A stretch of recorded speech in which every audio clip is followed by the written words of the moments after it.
No próximo capítulo da novela Vale Tudo, Raquel se nega a contratar Maria de Fátima para trabalhar na Paladar, e a cena é um verdadeiro embate entre orgulho e arrependimento. Diante da mãe, a moça tenta argumentar, chora, implora por uma chance, dizendo que mudou, que precisa apenas de uma oportunidade. Mas Raquel, firme, responde com frieza: a Paladar é fruto de trabalho, não de manipulação. Aqui, não há espaço para quem destruiu famílias por ambição. As palavras caem como uma sentença. Maria de Fátima, humilhada, segura as lágrimas, pega sua bolsa e sai sem olhar para trás. Pela primeira vez, sente o peso de estar sozinha. Sem luxo, sem aliados, sem mãe. Antes de continuar, clique no botão de gostei, se inscreva no canal e comente de qual cidade você assiste a novela. Do lado de fora, o vento corta o rosto da vilã. Ela deixa o apart-hotel onde vivia e caminha sem rumo, arrastando uma mala e o orgulho ferido. A antiga Fátima, arrogante e deslumbrada, parece se dissolver a cada passo. É o início de uma nova fase. Uma queda que promete ser ainda mais dura do que todas as anteriores. Enquanto isso, Daniela e Luciano vivem o oposto. Celebram a união em uma cerimônia simples, porém emocionante. Consuelo, emocionada, assiste a filha sorrir com sinceridade. O casamento é um respiro de leveza em meio ao turbilhão. No mesmo instante, em outra parte da cidade, a tensão volta a crescer. Solange entra em pânico ao avisar Afonso que Leonardo sofreu uma nova convulsão. O desespero toma conta da casa. Afonso tenta manter o controle, mas é Fernando quem consegue acalmar Solange, segurando suas mãos e pedindo que confie nos médicos. Ele é forte. Vai vencer mais essa, diz, com convicção e ternura. A cena fecha com 3 destinos entrelaçados por amor, dor e recomeço, e a sensação de que nada mais voltará a ser como antes. Maria de Fátima vai passar por um dos momentos mais marcantes de toda a sua trajetória. Um episódio que vai abalar as estruturas da novela e mudar para sempre o rumo da vida da vilã.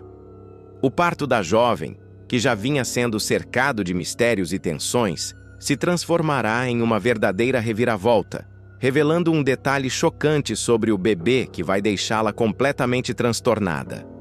Pela primeira vez, Maria de Fátima será obrigada a confrontar suas próprias falhas, sua vaidade e o preço de suas escolhas egoístas.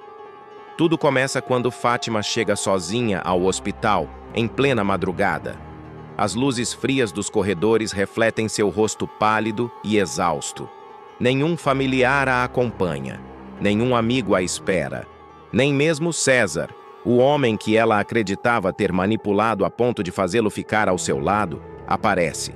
É a primeira vez que a ambiciosa moça, acostumada a desfilar entre os poderosos e a viver de aparências, se vê reduzida à própria solidão. A enfermeira pergunta o nome do pai da criança e ela hesita. Sua voz falha. "Não tem pai?", responde, num sussurro quase imperceptível. Durante o exame de ultrassom de emergência, o médico percebe algo incomum. Ele se aproxima da tela, franze a testa e faz uma pausa que parece durar uma eternidade. Fátima tenta disfarçar o nervosismo, mas o suor frio começa a escorrer por sua nuca. "O que foi, doutor? Está tudo bem com o bebê?", questiona com um tom de impaciência e medo. O médico respira fundo e diz que há um detalhe que precisa ser acompanhado de perto. Um pequeno traço genético, algo raro, mas não grave. Ainda assim, a informação será o estopim para a maior crise de Maria de Fátima. Horas depois, a dor das contrações a domina. Ela grita, desesperada, amaldiçoando a si mesma e o destino que a colocou ali, sozinha, sem ninguém que segurasse sua mão. O parto é complicado. Há perda de sangue, tensão e desespero. A equipe médica corre de um lado para o outro, tentando estabilizar a situação. A arrogância que sempre marcou Maria de Fátima desaparece. Resta apenas o medo, puro e cruel. O medo da morte. o medo de encarar a verdade. Quando finalmente o bebê nasce, o silêncio toma conta da sala. Os médicos se entreolham e uma enfermeira murmura algo que Maria de Fátima não entende. Cansada, entre lágrimas e dores, ela pede para ver o filho, mas assim que o colocam em seus braços, ela recua. Maria de Fátima arregala os olhos, horrorizada, e deixa escapar um grito sufocado. "Isso não pode ser meu filho!" murmura, apavorada. O choque é tanto que ela vira o rosto, se recusa a olhar novamente. O bebê chora, mas a mãe não reage. A notícia corre rapidamente pelos corredores. Raquel, ao saber do nascimento, corre para o hospital. Apesar de todo o sofrimento que Fátima lhe causou, o instinto materno fala mais alto. Ao ver o bebê abandonado no berço, Raquel sente algo que não consegue explicar. Aquele olhar azul, curioso e inocente, parece conversar com ela.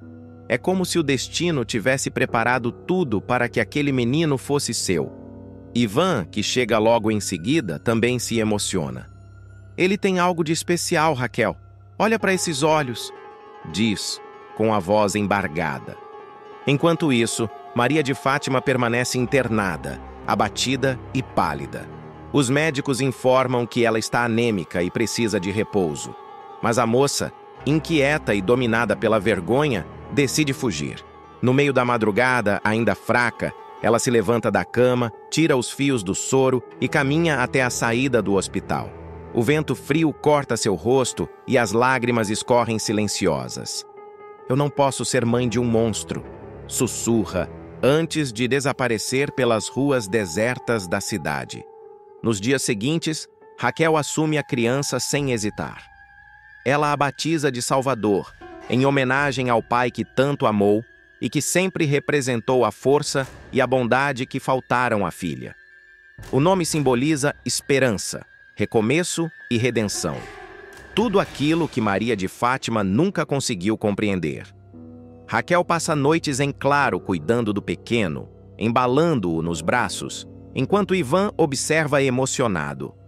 A relação entre os dois se fortalece e o bebê passa a ser o elo que une novamente a família despedaçada. A ausência de Maria de Fátima, porém, se transforma em mistério. Ninguém sabe onde ela está. Nenhum bilhete, nenhum telefonema, nada. Apenas o silêncio. Alguns dizem que ela foi vista embarcando em um ônibus rumo ao interior.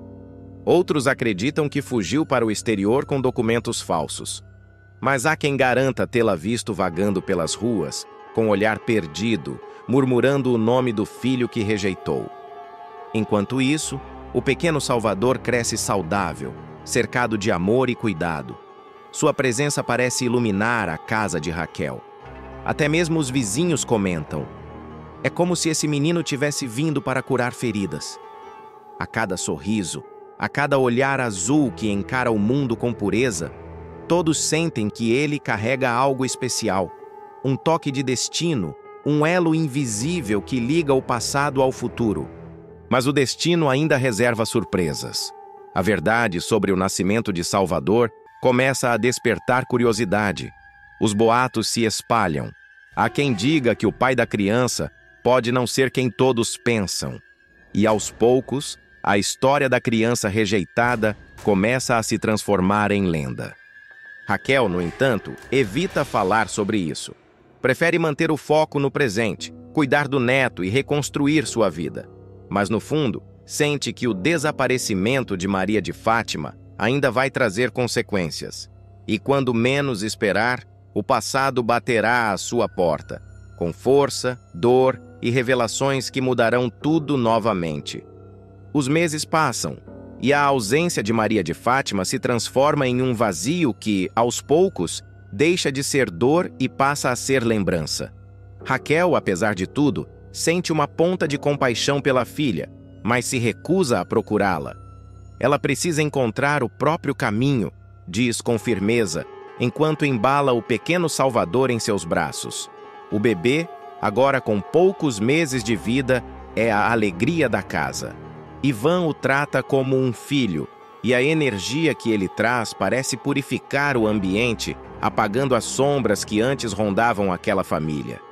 Enquanto isso, nos cantos sombrios de um hotel barato, Maria de Fátima reaparece. O semblante é outro, abatida, pálida, com olheiras profundas e o olhar perdido. A mulher que antes desfilava com arrogância pelas ruas, agora mal reconhece o próprio reflexo no espelho. O dinheiro que restava acabou, os contatos sumiram e o orgulho virou poeira. A única lembrança que a persegue é o choro do bebê.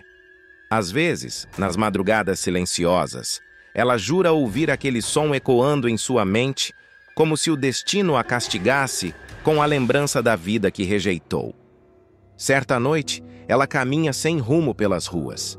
Uma vitrine de loja exibe roupinhas de bebê, azuis, delicadas, com bordados que lembram nuvens. Fátima congela, seus olhos marejam. Pela primeira vez, sente culpa. "O que foi que eu fiz?" murmura, colocando a mão sobre o ventre vazio. O peso de suas decisões a esmaga. Ela tenta entrar na igreja próxima, mas hesita na porta.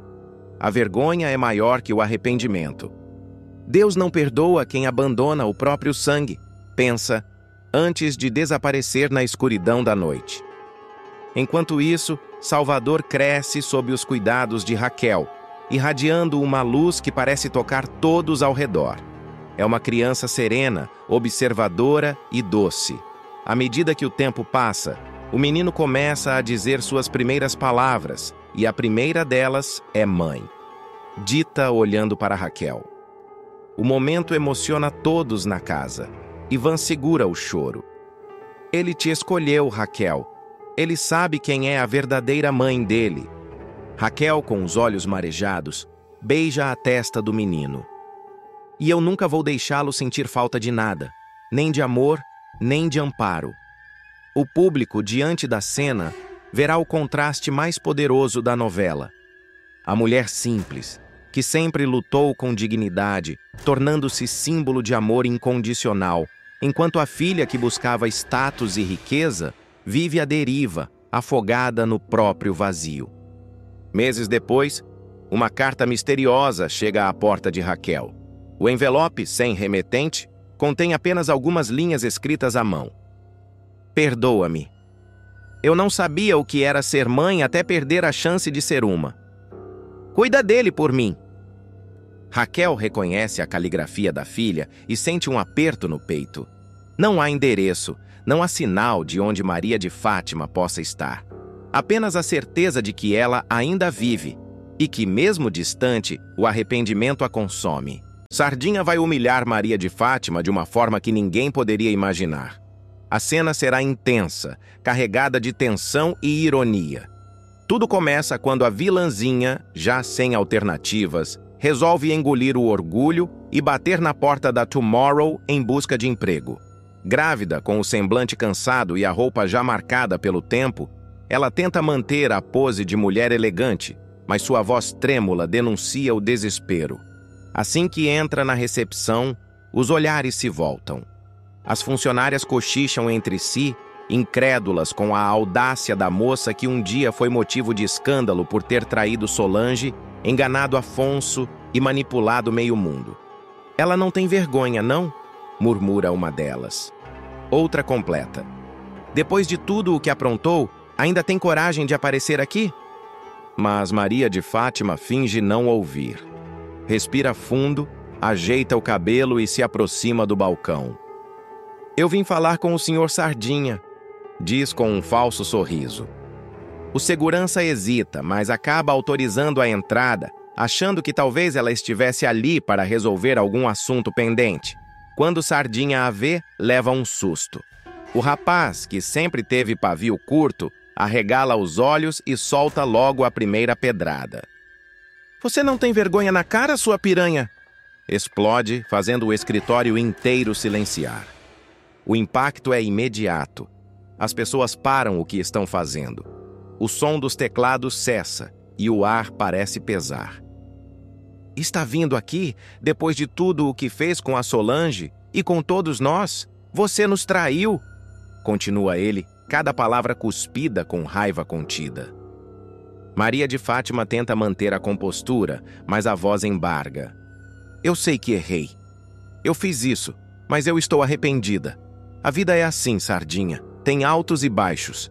Eu só quero uma segunda chance. Mas o rapaz dá uma risada sarcástica. Segunda chance? Você acabou com a vida da Solange, se infiltrou na casa dela, destruiu a confiança de todos e ainda teve coragem de manipular o Afonso. Você acha mesmo que alguém aqui vai te estender a mão? Fátima tenta insistir. Eu estou grávida, Sardinha. Preciso de um trabalho, de uma oportunidade. Ele não se comove. Grávida? Agora quer usar a barriga para ganhar pena? Você nunca se preocupou com ninguém além de si mesma. Você é um poço de falsidade. Sardinha levanta o tom. Eu não te perdoo nunca. Sai daqui, Maria de Fátima. Some da minha frente antes que eu perca a cabeça. Ela tenta argumentar, mas é interrompida de forma humilhante. Segurança! Grita Sardinha. Tirem essa mulher daqui! 2 seguranças se aproximam imediatamente. Um segura o braço esquerdo de Fátima, o outro o direito. Ela grita, tenta se soltar, mas é arrastada pelos corredores da Tomorrow, enquanto todos assistem em silêncio. O som dos saltos batendo contra o piso ecoa como um castigo. As lágrimas escorrem borrando a maquiagem. Do lado de fora, ela é literalmente jogada na rua, caindo de joelhos, tentando proteger a barriga. Os carros passam e alguns curiosos se aproximam. A humilhação é completa. A vilã, que um dia desfilou pelos corredores da alta sociedade, agora é apenas uma sombra de si mesma, rejeitada e desamparada. Mas o destino parece querer lhe dar mais uma dose de amargura. Nesse momento, um carro de luxo se aproxima. É Afonso, que chega a Tomorrow para buscar Solange. Ao ver Maria de Fátima ajoelhada na calçada, com o vestido sujo e o rosto coberto de lágrimas, ele freia o carro e desce. O que você está fazendo aqui, Maria de Fátima? Pergunta incrédulo. Você não devia mais nem chegar perto desse lugar. Ela tenta se recompor, enxuga o rosto e tenta soar calma. Eu vim procurar um emprego, Afonso. Eu preciso recomeçar. Mas Afonso não demonstra o menor sinal de piedade. Recomeçar? Depois de tudo o que você fez com a Solange, ainda tem coragem de aparecer aqui? Você destruiu vidas, Maria de Fátima. Destruiu a minha, a da Solange, e ainda quer se fazer de vítima? Ela abaixa a cabeça, fingindo arrependimento. Eu estou perdida, Afonso. Não tenho para onde ir. Eu fui casada com você. E até hoje não recebi nada do que me é de direito. Você me abandonou grávida sem um tostão. Afonso cruza os braços, indignado. De direito? Você fala de direito como se tivesse algum. Você mentiu, enganou, roubou e traiu todo mundo. E agora quer posar de coitada? Você está colhendo exatamente o que plantou. A tensão aumenta quando Solange aparece na porta da empresa. Ao ver a cena, ela se aproxima lentamente, observando o desespero da rival. O que está acontecendo aqui, Afonso? Pergunta, já sabendo a resposta. A sua ex-amiga aqui teve a audácia de vir pedir emprego, responde ele com ironia. Está vendo o que o desespero faz com uma pessoa sem caráter? Solange olha para Maria de Fátima, mas não sente raiva, apenas desprezo. Você perdeu tudo porque quis, Maria de Fátima. Eu te avisei que o mal que a gente faz um dia volta. E está voltando, com juros. Maria de Fátima tenta revidar, mas a voz falha. Você sempre se achou melhor do que eu, Solange. Mas eu lutei, fiz o que tinha que fazer para sobreviver. Sobreviver? Corta Solange firme. Não, Fátima. Você destruiu quem te estendeu a mão. Isso não é sobrevivência, é crueldade. Afonso, sem paciência, encerra o assunto. Vamos, Solange! E segura a mão da esposa com firmeza. Essa mulher não merece nem o nosso olhar. Os dois entram no carro e o motor ronca. Maria de Fátima dá um passo à frente, como se quisesse impedir a partida, mas o veículo parte sem hesitar. A poeira levanta, cobrindo os sapatos dela. Ela fica parada, olhando o carro se afastar, o coração em frangalhos. O vento sopra forte, levantando os fios do cabelo desgrenhado. Por um instante, o silêncio é total. Apenas o som distante da cidade quebra a cena. No chão, o crachá que ela tentou usar para entrar na empresa rola até o meio-fio. O nome Tomorrow brilha sob a luz do sol. Um lembrete cruel de que o futuro que ela tanto sonhou não lhe pertence mais. Mas Maria de Fátima, mesmo ferida, não é mulher de desistir. A humilhação, em vez de quebrá-la, desperta algo sombrio dentro dela. Um olhar frio, calculado, ressurge. Ela respira fundo, passa a mão na barriga e murmura com os olhos fixos no prédio da Tomorrow. Eles vão se arrepender. Todos eles. A câmera se aproxima lentamente, captando o olhar determinado da vilã. O rosto sujo, o batom borrado e o orgulho ferido compõem a imagem perfeita da vingança prestes a nascer. Nos bastidores da cidade, um novo capítulo de guerra começa a se formar. E Maria de Fátima promete voltar mais perigosa do que nunca. A humilhação sofrida na frente de todos será o estopim para uma transformação perigosa em Maria de Fátima. Abandonada, rejeitada e jogada no chão como um trapo velho, ela vai se recompor lentamente, sentindo cada batida do coração como uma faísca de raiva queimando por dentro. De início, ela tenta conter as lágrimas, mas a revolta é maior. Eles vão pagar caro, murmura, olhando em volta. Ninguém me trata assim e sai impune. O olhar da vilã muda. O brilho de inocência que fingia ter desaparece, dando lugar a uma frieza cortante. Maria de Fátima começa a andar pela calçada sem rumo, com uma mistura de dor e fúria estampada no rosto. As pessoas desviam, algumas a reconhecem, outras apenas sentem pena. Mas ela não quer pena, quer poder, quer vingança. Minutos depois, ela para diante de uma vitrine, observa o próprio reflexo e fala consigo mesma. Eu já caí antes e me levantei. E agora eles vão ver do que sou capaz. Mas o tempo mostrará o contrário. Em poucos dias, boatos começam a circular. Um vídeo misterioso chega à imprensa, expondo uma negociação suspeita dentro da Tomorrow. Ninguém sabe de onde veio, mas os rastros levam a um e-mail anônimo. Solange entra em pânico, temendo que algo mais grave esteja por vir. Enquanto os executivos tentam conter a crise, uma figura surge discretamente no fundo de um café, observando a manchete no tablet. Escândalo na Tomorrow.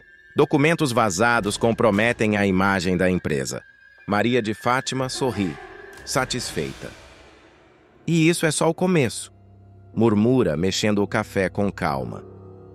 A vilã passa a agir nas sombras. Ela manipula informações, se infiltra em reuniões falsas e usa terceiros para executar seus planos. Aos poucos, começa a recuperar o dinheiro perdido, negociando segredos empresariais com gente poderosa e sem escrúpulos. Ninguém desconfia que ela, grávida e abandonada, é quem está por trás de tudo. Numa cena tensa, Fátima surge num apartamento de luxo, frente a frente com um investidor estrangeiro misterioso. Quero metade agora e o resto quando a Tomorrow cair, diz, firme, mostrando uma pasta com provas forjadas. O homem a observa impressionado com a audácia. Você é perigosa, Maria. Perigosa não, apenas determinada. A revelação das digitais de Heleninha na arma do crime será o estopim de uma nova fase sombria na trama. A filha de Odette Reutemann, já fragilizada pelos traumas do passado, verá sua vida virar de cabeça para baixo quando o resultado da perícia confirmar o impossível. Suas impressões digitais, e também as de Celina, estão cravadas na pistola usada no assassinato. A partir daí, o destino das duas tomará um rumo imprevisível. O delegado Mauro, implacável e frio, convoca uma acareação entre tia e sobrinha. A tensão na sala é cortante.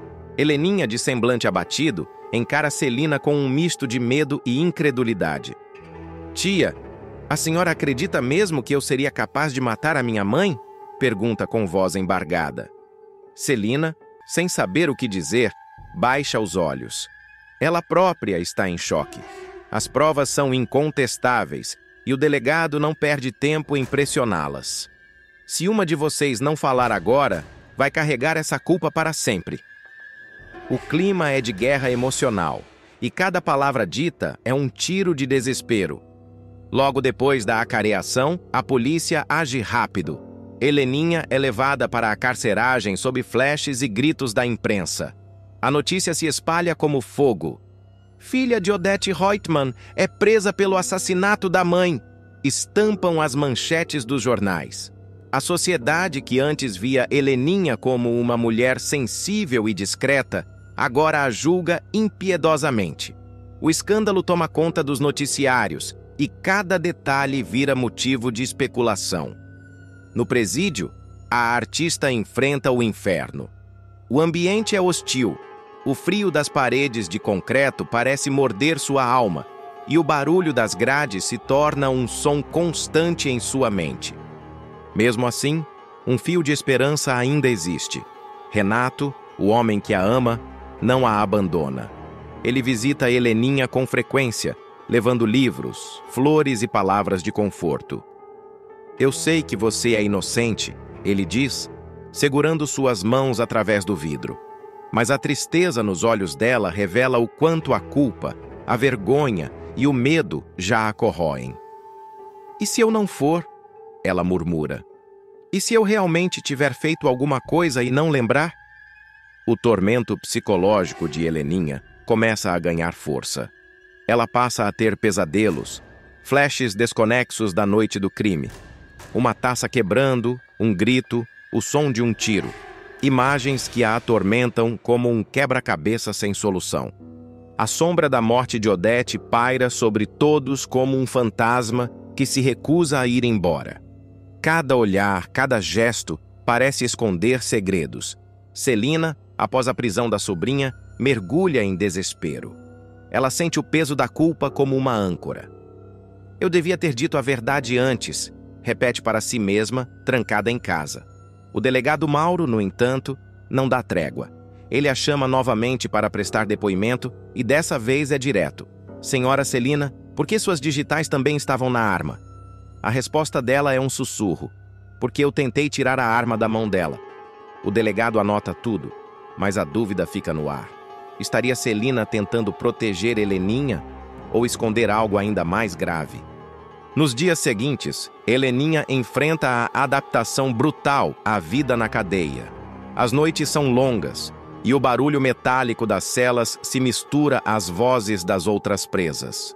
Ela, acostumada a ateliês silenciosos e telas coloridas, agora vive cercada por concreto e medo. Ainda assim, começa a desenhar com carvão pedaços de lembranças, tentando encontrar sentido no caos. As guardas observam com curiosidade. Uma delas comenta: essa moça não tem cara de assassina. Mas dentro da prisão, a aparência pouco importa. Os olhares desconfiados seguem Heleninha por onde ela passa. Do lado de fora, Renato tenta reabrir o caso com um advogado particular. Ele acredita que há inconsistências no laudo pericial e que alguém manipulou as provas. A arma podia ter sido plantada ou adulterada. Não é possível que as duas tenham deixado digitais ali por acaso, afirma, mostrando documentos. Sua busca por justiça começa a incomodar gente poderosa. Um informante o alerta. Cuidado! Esse crime tem mais camadas do que você imagina. No meio desse caos, Tiago, o filho de Heleninha, começa a ser alvo de comentários maldosos. Colegas de faculdade o evitam, vizinhos cochicham. Filho de assassina, ouve ele num corredor. A dor o consome, mas ele se recusa a abandonar a mãe. Se ela for culpada, eu quero saber. Mas se for inocente, eu vou provar, promete a si mesmo. De volta à cadeia, uma noite chuvosa marca um novo colapso de Heleninha. Sozinha em sua cela, ela grita: eu não matei a minha mãe! E o eco das paredes devolve apenas o som do próprio desespero. Lá fora, o mundo continua girando, mas dentro do presídio o tempo parece congelado. Celina, em casa, Sonha com a irmã morta e acorda chorando, sentindo que algo terrível ainda vai acontecer. O delegado Mauro prepara uma nova rodada de interrogatórios. Se as duas tocaram na arma, há uma história por trás disso. E alguém ainda está mentindo. Ele observa as fotos de todos os suspeitos. César, Marco Aurélio, Leila, Fátima, Celina e Heleninha, espalhadas sobre a mesa. Um deles sabe a verdade, e eu vou arrancar. As semanas seguintes à prisão de Heleninha são um verdadeiro terremoto emocional. A cada dia, o caso ganha novas camadas de tensão, com manchetes cada vez mais sensacionalistas e comentários venenosos na televisão. O crime do século, anunciam os programas policiais. A opinião pública se divide. Uns pedem justiça, outros clamam por piedade. Enquanto isso, o delegado Mauro segue convicto. A prova técnica não mente. As digitais não caíram naquela arma por acaso, mas algo começa a mudar. Um novo laudo complementar, solicitado por Renato, indica que as impressões digitais de Heleninha estavam parcialmente sobrepostas a outras, de alguém ainda não identificado. Isso reacende a dúvida e coloca fogo na investigação. O promotor, irritado, tenta abafar o caso, mas Mauro exige seguir o novo rastro. É então que surge uma pista inesperada. Uma gravação feita no circuito interno do prédio onde Odete foi assassinada. O vídeo mostra uma silhueta masculina entrando no apartamento pouco antes do crime. A imagem é distorcida, mas um detalhe chama a atenção. O anel dourado com brasão familiar, idêntico ao usado por Marco Aurélio. Quando o delegado leva a gravação para ele, o empresário tenta disfarçar o pânico. Isso é uma montagem grotesca. Vocês estão desesperados para culpar alguém de nome. Mas o olhar de Mauro diz tudo. Ele não acredita em uma palavra. Enquanto a investigação se volta novamente contra os poderosos, Celina sofre um colapso emocional. Em uma visita à cadeia, ela desaba diante da sobrinha. Eu não aguento mais viver com esse peso. Eu sei quem matou sua mãe. As palavras saem entre soluços e Heleninha a encara em silêncio absoluto. Foi o Marco Aurélio, confessa Celina. Eu o vi naquela noite, saindo do apartamento da sua mãe com a arma na mão. Eu quis proteger você e acabei me calando. Heleninha, devastada, sente o chão desaparecer sob seus pés. Tia, por que não disse antes? Celina, chorando, responde. Porque eu também toquei na arma. Eu tentei esconder. Achei que fosse tarde demais. A confissão de Celina cai como uma bomba no processo. O delegado convoca nova audiência e, pela primeira vez, Heleninha é libertada provisoriamente. A imprensa corre para registrar o momento em que ela deixa o presídio, pálida, mas firme. A desgraça na vida de Afonso finalmente chegará ao fim, mas não sem antes deixar marcas profundas em sua alma. Depois de meses de luta contra a leucemia, de noites em claro, de medo e de um sofrimento que parecia não ter fim, o rapaz renascerá para a vida. O público verá uma transformação emocionante, onde dor, esperança e fé se entrelaçam em uma sequência de cenas de tirar o fôlego. Desde que recebeu o diagnóstico, Afonso se tornou um homem diferente. O outrora confiante e intenso rapaz viu sua energia ser drenada pela doença. Os cabelos caíram, os músculos enfraqueceram e o brilho nos olhos desapareceu. Houve momentos em que ele, tomado pelo desespero, quis desistir de tudo. Eu não aguento mais, Solange. Já lutei o bastante, dizia com a voz rouca, o corpo exausto e a alma prestes a se entregar. Mas Solange, incansável, permanecia firme ao lado dele, segurando sua mão, mesmo quando os médicos balançavam a cabeça em silêncio. Foi nesse período sombrio que o inesperado aconteceu. O retorno de Leonardo, o irmão dado como morto. O reencontro entre os dois será um dos momentos mais comoventes da trama. Leonardo surge com o semblante sereno, mas carregando o peso de um passado de mentiras e desaparecimentos. Quando Afonso o vê pela primeira vez, o tempo parece parar. Não pode ser. Você está vivo? Sussurra o rapaz, as lágrimas escorrendo antes mesmo que as palavras saíam completas. A notícia de que Leonardo é compatível para doar a medula traz uma onda de alívio, mas também de medo. Afonso, fragilizado, teme criar esperanças demais. Os médicos explicam os riscos, os detalhes, o tempo que o corpo levará para reagir, e Solange escuta cada palavra com o coração apertado. Ela sabe que aquele transplante é a linha tênue entre a vida e a morte. No dia do exame, o hospital inteiro parece respirar junto com a família.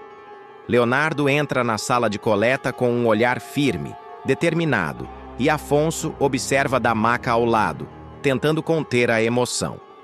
"Você não sabe o quanto eu esperei para te ver assim, irmão", murmura. Mas o destino, sempre imprevisível, prega uma peça cruel. Leonardo sofre uma convulsão repentina minutos antes do procedimento. O alarme soa, médicos correm, Solange grita o nome dele e Afonso tenta se levantar, em vão. O clima é de total desespero. A cirurgia precisa ser adiada. Afonso sente o chão sumir. Ele sabe que o tempo está contra ele. Seu corpo, debilitado pelas sessões de quimioterapia, já não responde como antes. "Se não for hoje, pode ser nunca", diz o médico com um olhar sério. Mas Solange não aceita. Ela se ajoelha ao lado da cama de Afonso, segura sua mão com força e afirma: "Você não vai morrer.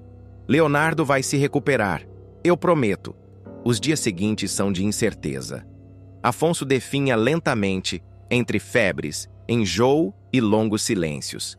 Em uma madrugada, ele tem uma conversa emocionante com Solange. "Se eu não resistir, cuida deles, dos nossos meninos. Diz para eles que o pai nunca desistiu." Solange, em lágrimas, responde: "Você não vai a lugar nenhum. A gente ainda vai ver o pôr do sol juntos na praia, lembra?" E, de fato, o milagre acontece. Leonardo reage bem, acorda e os exames mostram que ele está apto para doar. Quando o médico dá a notícia, Afonso sorri pela primeira vez em semanas. "Parece que Deus ainda tem planos para a gente", diz, emocionado. O transplante é marcado novamente e o hospital volta a respirar esperança. No grande dia, tudo é feito com precisão. A música suave da sala cirúrgica contrasta com o turbilhão de emoções do lado de fora. Solange caminha de um lado a outro, mãos trêmulas, os olhos fixos na porta. Quando o médico surge, ela quase desaba. "Correu tudo bem", anuncia ele com um sorriso discreto. É o início de uma nova vida. As semanas passam e Afonso começa a reagir. O corpo, antes fraco e inerte, ganha força. O olhar volta a brilhar e o cabelo, símbolo de sua luta, começa a crescer novamente. Cada fio que nasce representa uma vitória silenciosa sobre a morte. Solange o observa com admiração. "Tá vendo? Eu disse que ia voltar a ser o homem mais bonito dessa casa", brinca ela. E Afonso responde com um sorriso que mistura emoção e leveza. O público verá cenas de pura ternura. Afonso caminhando pela varanda, sentindo o vento tocar o rosto, os filhos brincando com castelos de areia e Solange ao lado dele, segurando o braço com carinho. A praia será o cenário de sua redenção. Ele, de cabelos curtos e olhar sereno, segura os gêmeos pelas mãos e observa o mar com gratidão. O som das ondas parece carregar todas as dores que ficaram no passado. Mas nem tudo será calma. Mesmo curado, Afonso ainda terá de enfrentar as marcas emocionais deixadas pela doença. Ele acorda de madrugada, ofegante, revivendo os momentos em que ouviu que poderia morrer. Solange o consola dizendo: "Agora acabou, amor. A vida está chamando." Ele olha para os filhos dormindo e sussurra: "Eles são a razão de eu ter voltado." A presença de Leonardo continua sendo essencial. O irmão, agora mais próximo do que nunca, promete ficar ao lado dele. "Você me deu uma segunda chance de ser família, Afonso", dirá Leonardo em uma das conversas mais emocionantes da novela. Afonso responde: Os dias seguintes ao transplante se transformam em uma jornada de redescoberta. Afonso, antes acostumado com a dor, começa a se espantar com o silêncio dos hospitais, o som leve dos pássaros pela manhã e o riso das crianças voltando a encher a casa. Solange o observa com admiração. Aquele homem que quase sucumbiu à morte, agora reaprende a viver, passo a passo, sem pressa, mas com uma serenidade rara. Leonardo, por sua vez, ainda luta contra os fantasmas do passado. O tempo em que foi dado como morto não foi um acidente, e o público finalmente descobrirá o que o manteve longe de todos. As cenas seguintes mostram Leonardo tentando se adaptar. Ele passa a morar temporariamente na casa de Afonso, brinca com os sobrinhos, ajuda Solange na cozinha e, em alguns momentos, observa o irmão de longe, emocionado por vê-lo tão vivo. Ver teu cabelo crescendo é a prova de que eu não precisei morrer para te salvar, diz em uma conversa noturna. Afonso sorri, ajeitando o curativo no braço. E eu não precisei morrer para te perdoar. Enquanto isso, a novela dedica sequências cheias de poesia visual. Afonso é mostrado fazendo exercícios leves na praia, sob o olhar atento de Solange e Leonardo. Os gêmeos correm descalços, rindo, jogando água no pai. A trilha sonora cresce suave e o público sente o clima de esperança se espalhando. Afonso, ainda de camiseta clara e olhar reflexivo, observa o horizonte. Sabe o que é engraçado? Ele diz. Quando eu achei que ia morrer, tudo o que eu queria era tempo. Agora que o tenho, só quero que ele passe devagar. Em outro momento, o médico visita a família para os últimos exames. Ele sorri com o semblante leve. Os resultados são excelentes. Sua medula reagiu perfeitamente, Afonso. Está fora de perigo.